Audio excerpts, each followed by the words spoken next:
ये भक्ति मार्ग एक रस नहीं है कि बस अपना केवल ओम ओम करते जाओ। इसमें तो अनंत वैरायटी है, भगवान के विभिन्न नाम रूप लीला गुण धाम। तो आप कभी मिलन का ध्यान विभिन्न प्रकार से कीजिए, कभी विरह का कीजिए, बदल बदल के कीजिए। इसके करने से अंतःकरण शुद्ध होता जाएगा, और जैसे शुद्ध होगा वो व्याकुलता भगवान की बढ़ती जाएगी और वो कृपा का प्रादुर्भाव होता जाएगा। तो ये आपकी भक्ति होगी श्री कृष्ण के कथनानुसार।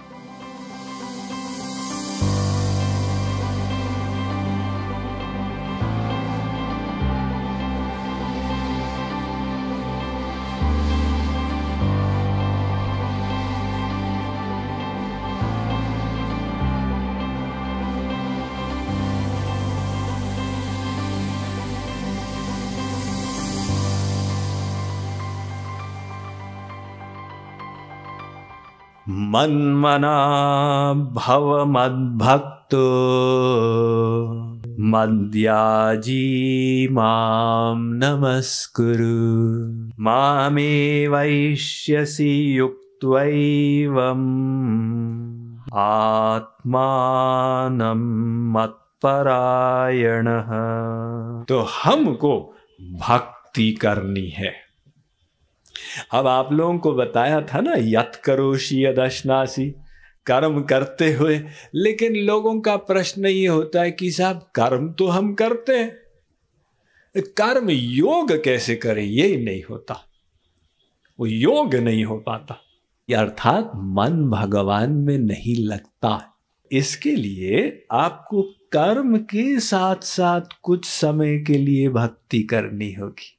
अर्थात दिन भर तो आप कर्म योग करें और कुछ टाइम के लिए कर्म को त्याग के केवल भक्ति करें। इसको बोलते हैं एकांत की साधना।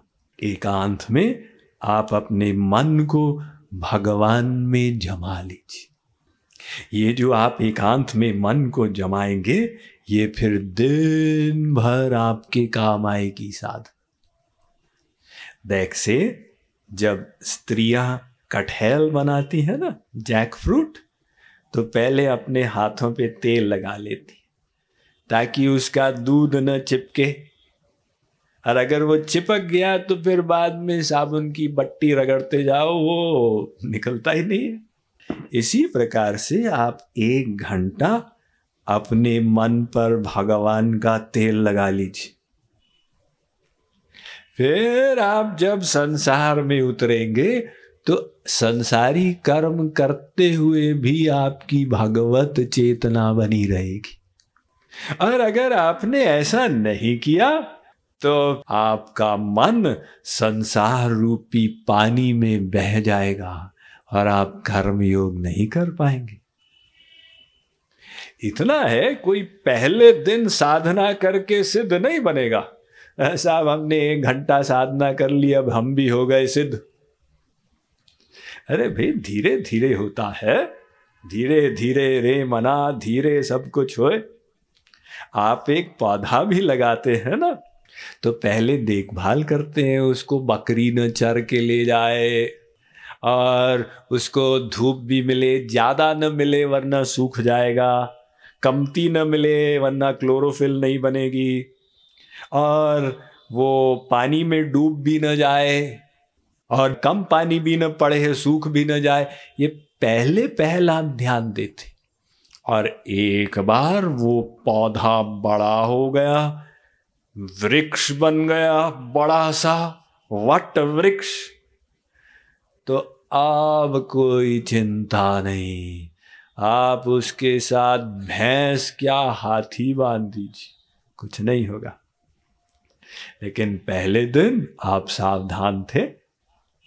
ऐसे ही पहले तो हमको संसार से सावधान रहना है, लेकिन एक बार भक्ति की लता वृक्ष बन गई तो चंदन विष व्यापै नहीं, लिपटे रहत भुजंग। अब ये भुजंग कोई असर नहीं करेगा।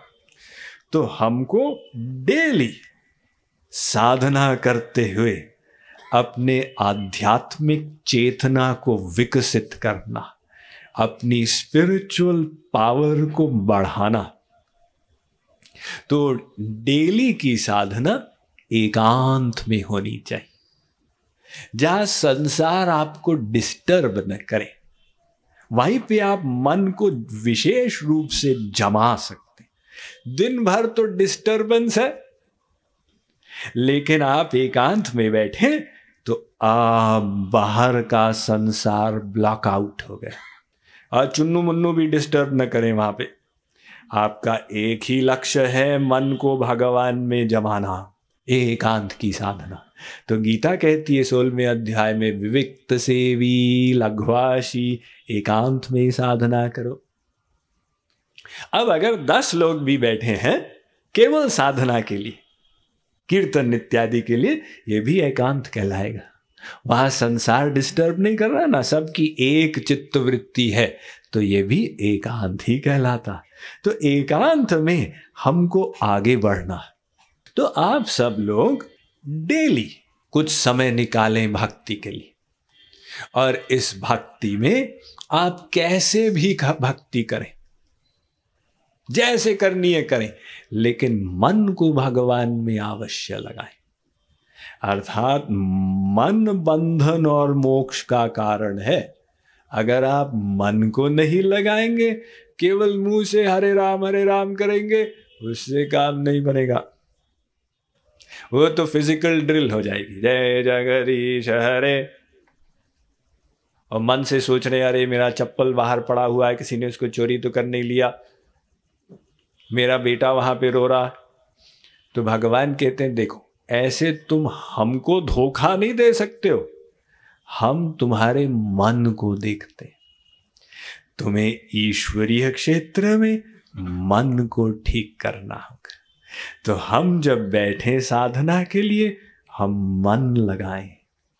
अब हेल्पर के लिए आप कीर्तन करें, मुख से कीर्तन करें, कान से श्रवण करें, ये दोनों हेल्पर हो गए।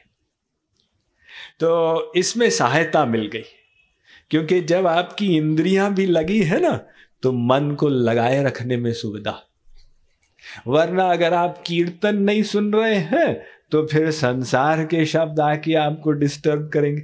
अब आप कीर्तन में आप युक्त हो गए, तो मन को लगाने में सहायता मिल जाती। तो ये कीर्तन उसका बहिरंग स्वरूप, बाहर से आप कीर्तन कर रहे हैं और अंदर से ध्यान कर रहे हैं। तो कैसे ध्यान करेंगे? मन को कैसे भगवान में लगाएंगे? कृपालु जी महाराज कहते हैं भाई देखो, सबसे सरल उपाय, आंख बंद करो, अपने इष्ट देव का स्वरूप अपने सामने खड़ा कर दो। अब आपका मन टिक गया। ये इसी को कहते हैं रूप ध्यान। अब ज्ञानी लोग अपना ध्यान करते हैं, योगी लोग अपना ध्यान करते हैं, लेकिन इस भक्ति मार्ग में आपको भगवान का ध्यान करना। कैसे? उनके स्वरूप को सामने लाइए। आप जो हरे कृष्ण हरे राम इत्यादि बोल रहे हैं ना, तो पहले कृष्ण को सामने लाइए, खड़ा कर दीजिए। अब आपका मन टिक गया, आपको भक्ति करने की आधारशिला मिल गई। कोई कहे साहब वो कैसे बनाए श्री कृष्ण को, हमने तो देखा ही नहीं। वो मंदिर वाले कृष्ण हमको अच्छे लगते हैं, उनको हम सामने खड़ा कर सकते हैं, जरूर कीजिए। मूर्ति का नहीं, वो जो पिक्चर एक आर्टिस्ट ने बनाई है श्री कृष्ण की, वो बड़ी लुभावनी, हम उसका ध्यान कर सकते हैं, कीजिए। लेकिन एक करेक्शन कीजिए, देखिए वो पिक्चर, वो विग्रह, ये तो जड़ है। आप जड़ भगवान का ध्यान मत कीजिए, चेतन भगवान का कीजिए। अर्थात आप पिक्चर को लाइए सामने, मूर्ति को लाइए और भगवान को उससे बाहर निकालिए। श्री कृष्ण बाहर निकल रहे हैं, चल फिर रहे हैं, हाथ पैर हिल रहे हैं, आंख की पलक भंज रही है, आ रहे हैं, जा रहे हैं, बात कर रहे हैं, सुन रहे हैं, सेवा ग्रहण कर रहे हैं। अर्थात आप जीवंत ध्यान कीजिए। तो आपका मन को रस मिलेगा और रस मिलने से वो लग जाएगा, और ये सहज लगेगा भगवान में, क्योंकि आपका जीवन भर का अभ्यास है। सर्वत्र संसार में गुण कार्य आदि है। अब भक्ति में हम कहें ए मनीराम तुझे न कोई गुण मिलेगा, न रूप मिलेगा, न कोई कार्य मिलेगा, बस केवल प्राणों का ध्यान कर। मन कहता है ये बड़ा बोरिंग है, इससे तो अच्छा हमारा बच्चा है, उसकी बाल चापल्य। तो ध्यान सहज हो तो आप भगवान का सहज ध्यान कीजिए। अगर आप ऐसा करें कि भगवान बस एक मुद्रा में खड़े रहते हैं, कुछ करते ही नहीं, फिर आप कहेंगे भी ये भगवान बड़े बोरिंग है। भगवान बोरिंग नहीं है, वो तो रसिक शिरोमणि है, रसराज है, अनंत रस प्रवाहित होता। उनके रूप माधुरी, मुरली माधुरी, लीला माधुरी, सौकुमार्य, सौशील्य। तो नेचुरल भगवान का ध्यान कीजिए। उनको वहाँ मूर्ति से, विग्रह से निकालिए, उनसे बात कीजिए, उनकी बात सुनिए, उनकी सेवा कीजिए, चरण दबाइए, पंखा कीजिए। जैसे आप ठाकुर जी की पूजा घर में करते हैं ना, बाल गोपाल की, वो सब आप मन से करते जाइए। तो ऐसा करते करते आपका मन लगता जाएगा। और इसी का एक और उत्कृष्ट स्वरूप है, उसको कहते हैं विरह का ध्यान। ये क्या होता है विरह का ध्यान? आप भगवान को तो सामने रखिए, भावना ऐसी बनाइए वो कब मिलेंगे, वो कब आके प्रत्यक्ष दर्शन देंगे, और नहीं आ रहे इसका मतलब मेरी भक्ति में कमी है। तो अपने को दीनहीन मान के, अकिंचन मान के उनके दर्शन की व्याकुलता बढ़ाइए और उनसे प्रेम की भिक्षा मांगी। इसको कहते हैं विरह का ध्यान। एक मिलन का ध्यान बताए थे, ये विरह का ध्यान, ये सर्वोच्च ध्यान है।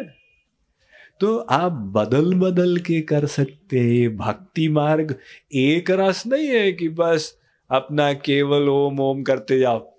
इसमें तो अनंत वैरायटी है, भगवान के विभिन्न नाम रूप लीला गुण धाम।